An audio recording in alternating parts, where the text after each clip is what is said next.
मेरा नाम है आशुतोष पांडे और आज हमें आपके लिए बहुत इंटरेस्टिंग सब्जेक्ट पे वीडियो लेके आए हो, प्रेम विवाह के योग। आजकल के युवाओं के लिए ये तो बहुत कॉमन सी चीज़ है और सभी जानना चाहते हैं कि क्या उनकी शादी उनके हिसाब से होगी या पेरेंट्स के हिसाब से होगी।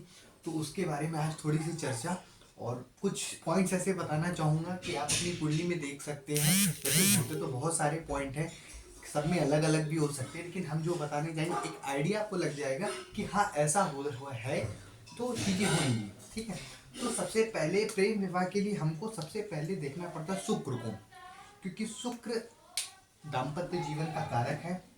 दूसरी चीज चंद्रमा को, चंद्रमा मन का कारक है, ये दाम्पत्य जीवन का कारक है, सेक्सुअलिटी का कारक है। और आपकी जितनी भी लाइफ में खूबसूरत चीज है या अपोजिट सेक्स, लड़के के लिए लड़की और लड़की के लिए लड़के, शुक्र ही रिप्रेजेंट करता है। ठीक है, अब आगे की समस्या क्या क्या है वो मैं आपके साथ डिस्कस करूंगा, और शुक्र की कैसी स्थिति है, उससे शादी कैसी रहेगी, इसके बारे में भी थोड़ी सी मैं ओवरव्यू आपको दूंगा। लेकिन मेनली हम यहाँ पे बात करने के लिए आए प्रेम विवाह के योग। ठीक है, तो जैसा कि यहाँ पे लिखा हुआ है, जैसा कि मैंने आपको पहले की भी वीडियो में बताया हुआ कि ये लग्न है, ये सबसे इम्पोर्टेंट हाउस है जहाँ से सारी चीज़ें पता चलता है कि यहाँ से इंसान क्या करेगा, किस टाइप की उसके अंदर एनर्जी क्रिएट हो रही है। ये भाग्य हाउस है, ये ज्ञान का हाउस है, और ये लग्न है। तो हमारे भी दो प्लैनेट सबसे इम्पोर्टेंट है, शुक्र और चंद्रमा। सबसे पहले ये देखना है कि अगर शुक्र और चंद्रमा की युति लग्न में, चतुर्थ में, पंचम में, सप्तम में और एकादश में, 11th हाउस में यहाँ पे है, तो ऐसा इंसान के अंदर एक प्रवृत्ति होगी, उसके अंदर की इच्छाएं होंगी कि वो प्रेम विवाह की तरफ जाए। लेकिन सिर्फ इतनी स्थिति में ये नहीं कहा जा सकता कि वो प्रेम विवाह करेगा ही, क्योंकि उसके लिए बाकी कंडीशंस फुलफिल होनी चाहिए। ये सिर्फ मैं ये आपको बता रहा हूँ कि ऐसी स्थिति अगर बनती है तो इंसान के अंदर इच्छाएं जागृत होंगी।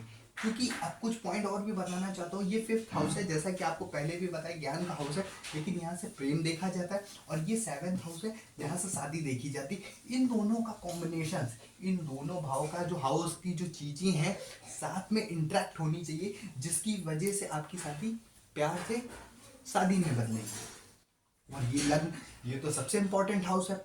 अच्छा, ये जो 11th हाउस है, यहाँ से अभी तक हमने आपके लिए बात की थी कि यहाँ से क्या नाम लाभ देखा जाता है, पैसा देखा जाता है, लेकिन यहाँ से इच्छा पूर्ति भी देखी जाती है। इच्छाएं किस तरीके की आपकी डिजायर है, ये डिसाइड करती है कि हाँ जो आपकी डिजायर है वो कितनी फुलफिल होने वाली है, ये बताता है। ठीक है, अब सपोज आपका, और दूसरी चीज, चंद्रमा मन का कारक है। ठीक है, और जो चतुर्थ हाउस होता है वहां से भी मन की इच्छाओं को देखा जाता है कि मन में किस टाइप की इच्छाएं हैं। अगर यहाँ का स्वामी कहीं भी जाके बैठेगा तो उसकी इच्छाएं उस डिपार्टमेंट में जाने की कोशिश करेगी।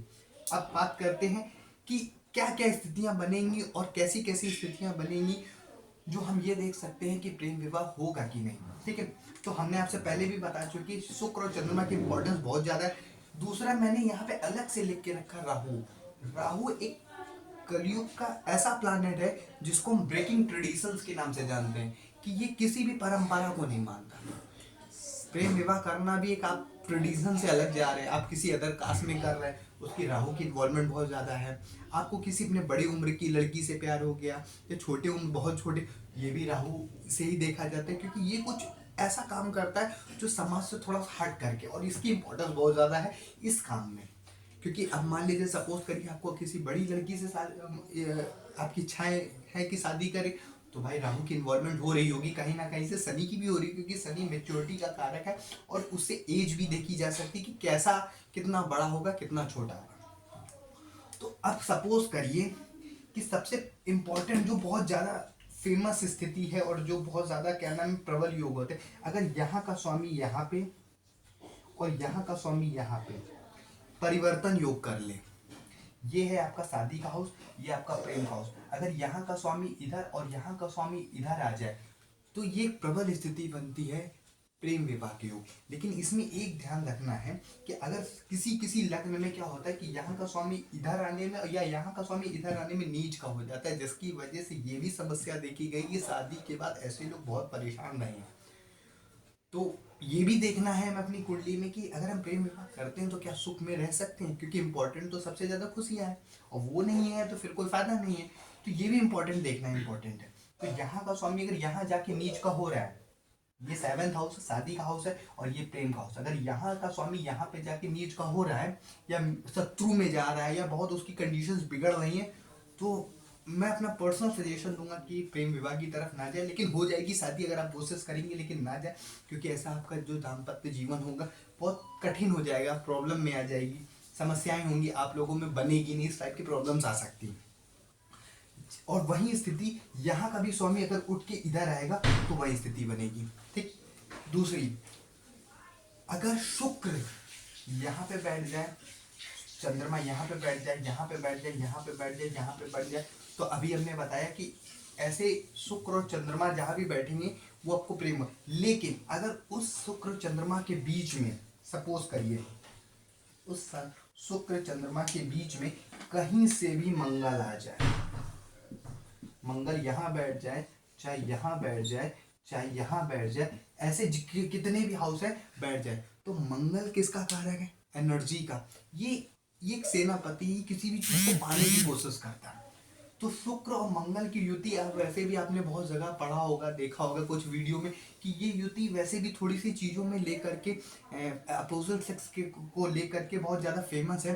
तो अगर शुक्र मंगल की युति होगी तो ऐसा इंसान ये जरूर कोशिश करेगा कि उसका प्रेम विवाह हो जाए। लेकिन अगर ये युति पीड़ित हुई तो प्रेम विवाह तो हो जाएगा, लेकिन ऐसा प्रेम विवाह में भरोसा नहीं किया जा सकता। ऐसा इंसान शादी के कुछ समय के बाद दूसरे के साथ भी रिलेशन में आ सकता है।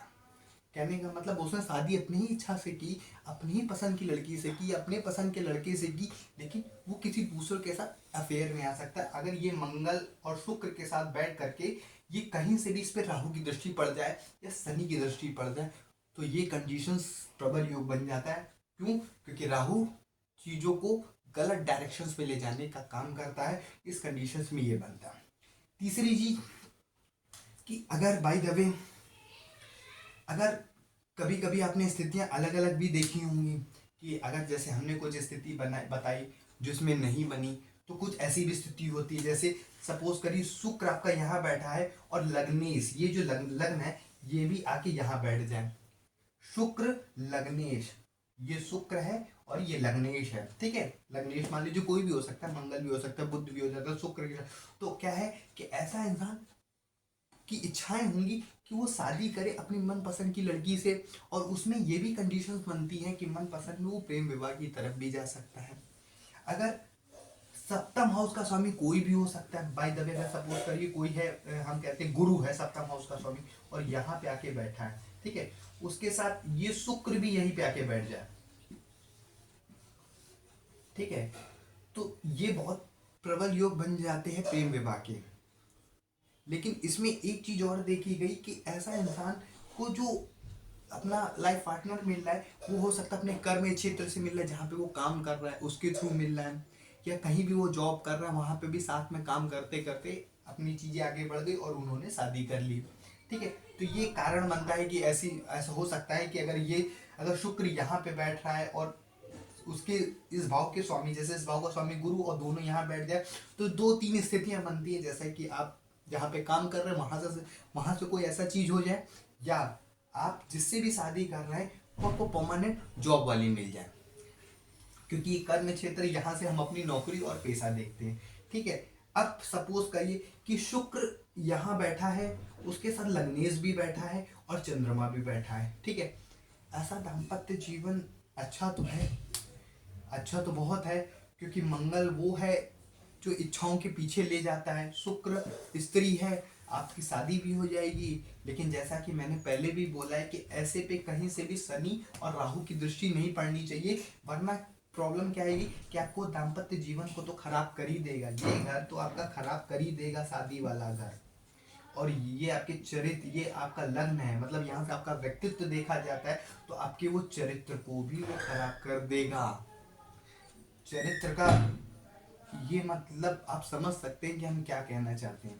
ठीक है, तो वो चरित्र को भी खराब कर देगा। और भी बहुत सारी स्थिति, ये होता है मित्र का घर, मित्र यहाँ से देखे जाते हैं। ठीक है, सपोज करिए कि शुक्र यहाँ जाके बैठ जाए और लग्नेश भी यहाँ पे आके बैठ जाए और पंचमेश भी यहाँ पे आके बैठ जाए, पंचमेश। ठीक है, तो तो हो सकता है कि आपका कोई फ्रेंड सर्किल में ही कोई पार्टनर हो जिससे आपको प्रेम हो जाए और आप उससे शादी कर लो। ठीक है, तो इस टाइप की कुछ स्थितियां बनती हैं जो हमें कुंडली में देखी जाती है। लेकिन कुछ स्थितियां ऐसी भी हैं जैसे चंद्रमा का रोल है, शुक्र का रोल है, या यहाँ पे जो सप्तम के भाव के स्वामी बन रहा हो। हम सपोज कहते हैं कि ये यहाँ पे मेष लग्न है तो यहाँ पे शुक्र की बन जाएगा। हम कहते हैं अगर कन्या लग्न, अगर मान लीजिए सपोज करिए यहाँ पे 6 नंबर लिखा हो, तब यहाँ पे कितना लिखा होगा 12। 12 का जो स्वामी होता है वो गुरु होता है। सपोज करिए यहाँ पे 4 नंबर लिखा हो, ये कर्क लग्न, और यहाँ पे 11 नंबर, 4 नंबर के सामने 10 आएगा, ये मकर लग्न। मकर लग्न का स्वामी शनि, तो शनि अगर शुक्र के साथ बैठ जाए तो ऐसे प्रेम योग के बहुत योग बन जाते हैं। तो कुछ ये स्थितियां हैं। और अगर आपको कुछ पूछना है तो आप कमेंट्स बॉक्स में हमें कमेंट कर सकते हैं, आपको कुछ भी इस तरीके की डाउट है। इसके अलावा भी बहुत सारी स्थितियां हैं, वो अगर आप मुझे डिमांड करेंगे तो मैं और भी कुछ स्थितियां लेके आऊँगा।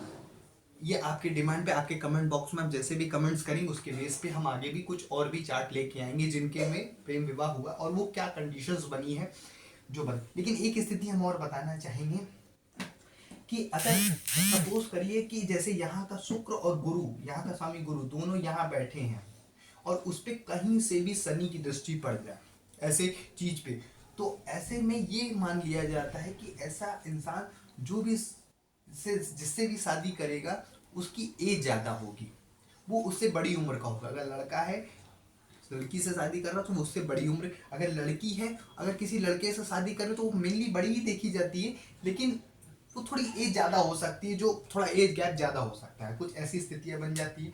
राहु में हम ये कह सकते हैं कि अगर राहु की इन्वॉल्वमेंट होती है तो आप किसी अदर कास्ट में जा सकते हैं। शनि में हम ये कह सकते हैं कि आप थोड़े से अपने बड़े एज के एज में लोगों में को पसंद करेंगे। लेकिन राहु में हम कहेंगे हो सकता है कि आप अदर कास्ट में चले जाएं, तो वहां से राहु की स्थिति देखी जाती है। ठीक है, नमस्कार दोस्तों।